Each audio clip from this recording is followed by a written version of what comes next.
Did the Bears tank in 2022? Today we're talking about what tanking means, the difference between tanking and losing on purpose, and we're discussing the topic of Ryan Poles and the Chicago Bears rebuild. From tanking to absolutely turning this team around, a lot of fans still don't understand the process. Today I'm going to cover a lot of ground on the topic. What is tanking? Did the Bears lose on purpose in 2022? What has Ryan Poles done since taking over the job? And did he do enough for Justin Fields? And more. Let's go ahead and get right into it. First off, let's go ahead and discuss the hot topic. Did the Bears lose on purpose in 2022? The rumor comes from a player who was here for a couple of weeks in the offseason and wasn't even on this roster in 2022. The quote said, the Bears were trying to lose in 2022 when Justin was the quarterback.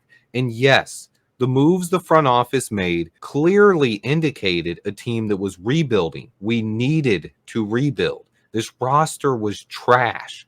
I'll get more into that later, but Ryan Poles was doing things the right way. He tore down the roster and he wasn't actively trying to compete in 2022. But no, Ryan Poles did not tell any of the coaches or players to lose on purpose, and nobody on that team was trying to lose on purpose. We were just a bad football team. The misconception there from a lot of people is silly and borderline ridiculous. It just doesn't work like that at this level. These guys are too competitive. The coaches and the players were not trying to lose football games. Go back and watch those games. I have plenty of times, and our players were playing hard, running all over the field, and giving max effort. We just didn't have that much talent. The roster Ryan Poles inherited in 2022 was simply awful. Our best players were over the age of 30 and overpaid and on the downside of their careers. We had no core foundation of young players or much to build upon going forward. 2022, we were pretty much rock bottom as a franchise, but hiring Ryan Poles changed things, and to me, it was the best move we had made as a franchise in my lifetime anyway. Immediately after hiring Ryan Poles, that's when I decided to start this YouTube channel. I knew it was going to be a rough time for Bears fans. If Poles actually went ahead and did what he said in his introductory press conference, and we had a real rebuild for the first time this century, it's something the Bears fans hadn't seen in 25 plus years. There was always talks of rebuilding, but it was never done the right way. Ryan Poles has went about this rebuild the right way from day one. And that's one thing that I think a lot of fans just don't understand. And you guys know I'm not talking about most of you guys. You're the smartest fans in the world. But fans outside of the Swift Sports Network, there are still millions of other Bears fans out there. And a lot of them do not understand what a rebuild is or what Ryan Poles has done for this franchise. Prior to hiring Ryan Poles, this franchise has always operated under a win now mentality, and previous general managers have always tried to take shortcuts, and they've spent recklessly with free agent contracts and draft capital. To me, I never really thought anyone would listen to me when I started this channel, but I wanted to give anyone that did listen a reason for hope in the down times as a franchise. I knew these last 2 years were going to be rough, so I wanted to spotlight the positives and the reasons to be optimistic as a fan base. I know as much as anyone how hard it is to be a fan of this football team. They haven't won a Super Bowl since I was old enough to watch TV. I've heard a ton of stories about the 1985 Super Bowl, and I've dreamed about the Bears winning a Super Bowl my entire life, and I knew these last 2 years were going to be rough for Bears fans. I feel like we deserve to see a winning football team on the field with how loyal and dedicated our fan base is. After the Matt Nagy playoff failures, we deserved better than the Luke Getsy disaster, but I always believed in Ryan Poles' plan. No GM is perfect. Nobody makes every shot or hits a home run at every at bat. For fans who are still sour about Chase Claypool, Velus Jones Jr., or Luke Getsy, wake up and look at every other move that Ryan Poles has made. No, he has not been perfect, but yes, he's done a better job in the last 2 years than any Bears GM has came close to doing this century. Let's take a look at the roster when Ryan Poles inherited it in 2022. Only 3 starters on the entire team are still here from that Ryan Pace era. Those three guys are Tevin Jenkins, Cole Kmet, and Jalen Johnson. That's it as far as offensive and defensive players. You can go ahead and count Patrick Scales and Cairo Santos if you want, but just three total players basically, and Tev could be gone next year as well. I'll have a video breaking that down coming tomorrow. But then when you look at the rest of the roster, it's littered with guys who are either out of the NFL or not starters anymore. Ryan Poles inherited a team that had an offensive line that was a disaster. But there are still a lot of people out there saying Ryan Poles didn't surround Justin Fields with enough talent. And they're forgetting something. That's because of the situation he was put in by Ryan Pace. We didn't have a first round pick that year, and we did not have any cap space either. And then Ryan Poles did spend what he had, bringing in probably our second best offensive lineman that year, Riley Reiff.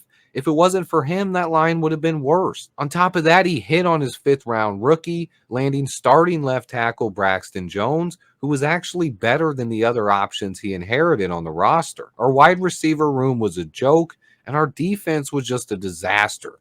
There was zero big-time talent on the defensive line, and Poles brought in three rookies to start in the secondary without having a first-round pick. And then let's go ahead and look at how much things have changed in just 2 years. Look how much this roster has been upgraded since Ryan Poles took the job. From one of the worst wide receiver rooms I've ever seen to the best trio in Bears history.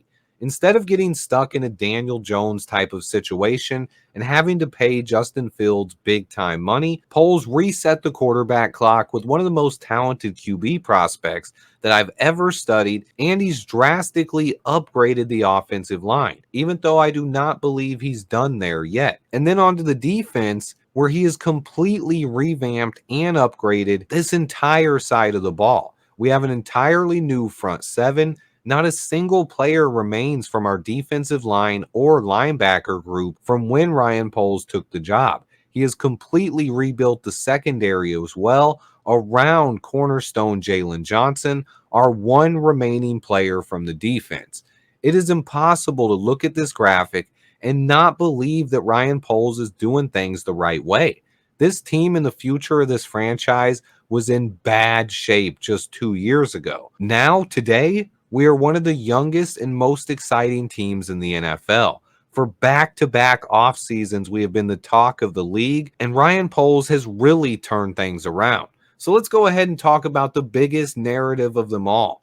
Why didn't Ryan Poles help out Justin Fields? This one takes the cake to me. There are now people all over blaming Ryan Poles for Justin Fields' failures as a Chicago Bear. I continue hearing it from fans, both in my comment section and all over Twitter. People asking, why didn't Ryan Poles do this for Justin Fields 2 years ago? Why didn't he help Justin Fields in the offense? And I get it. I understand that Justin Fields never was put into a fair situation here. But to say that Ryan Poles didn't try to help him or improve the situation is telling me you don't really understand the rebuild. These people forget that we didn't have a first round pick the year Poles took the job, and we didn't have the cap space to be in a position to overspend in free agency. And then they forget what Poles did for Justin Fields in this offense last year. He could have set at number 1 and drafted CJ Stroud with the first pick. Instead, he made the best trade in NFL history and used those assets to support Justin Fields and make this team better. He brought in DJ Moore and Darnell Wright. His two biggest moves of the offseason went for the offense. People get mad that he paid Tremaine Edmonds and TJ Edwards, but so far they're two of the better contracts written during last year's free agency period. This is something else that people miss. Both of those players provided solid value. Free agency is not a place where you usually build a roster. You can find values in free agency, but you usually have to do it at odd positions, not the premium positions. You're going to find your values at spots like safety, linebacker, guard, running back, places like this. But you're never going to find value at premium positions in free agency.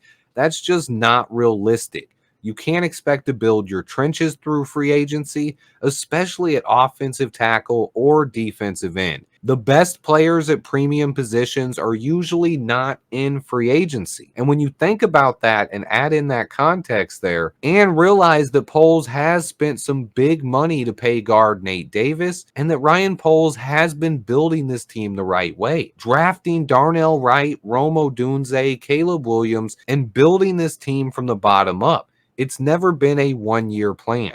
The rebuild was always going to take 3 to 5 years. I actually believe with this offseason that Ryan Poles has now put us on the fast track to get this rebuild to the next level. The future of this franchise starts now. Ryan Poles has already set the foundation. It's in place. This entire roster has been overhauled, and the building blocks of this team's future are now in place. We have a young, athletic, and exciting core group of players on both sides of the football. From top to bottom, this is the most complete and well-rounded young roster I've seen in the last 25 plus years for the Bears. Ryan Poles has done a great job during this rebuild, but I want to touch on one final thing here as well. Some fans have taken one of Ryan Poles' quotes out of context. Ryan Poles mentioned recently that he was aware of Caleb Williams and he's been scouting him for years, and fans have taken that completely wrong. Ryan Poles is the GM of an NFL football team. It is literally his job to scout players in college. He's been a scout of some sort in the NFL for over 15 years now. But people think it's crazy that he knew who Caleb Williams was 3 years ago. To me, it would be crazy if he didn't, guys. We have to use some context here and actually think about these things. People are missing the key point of that one here. Ryan Poles' job is to fix the Chicago Bears and turn them into a championship caliber team. His job was not to put Justin Fields in the best possible position to succeed. This roster was terrible when Ryan Poles took the job. If you want to blame someone for failing Justin Fields, it was Ryan Pace who did that. Or you can put some blame on Matt Nagy as well, or even maybe a little bit on Luke Getsy. But the main guy would be Ryan Pace, the guy who drafted him into this situation while simultaneously giving away most of our draft capital and writing some of the worst contracts in Bears history. That's on Ryan Pace, not Ryan Poles, and I think some people get that confused. We all wish that Justin Fields would have had a better chance to succeed here, but the people blaming Ryan Poles are clearly out of touch with this situation. Ryan Poles has fixed the roster, and he's turning this team's future around. He's done that in just 2 years on the job. My excitement for what he can do over the next decade is unmatched. Like I've said for the last 2+ years, I have ultimate faith in Ryan Poles and his ability to lead this franchise to glory. And the last thing, the most important piece, is we're going to take the North and never give it back. Please remember to hit that like button for me. Stay tuned for more content, and until next time, bear down.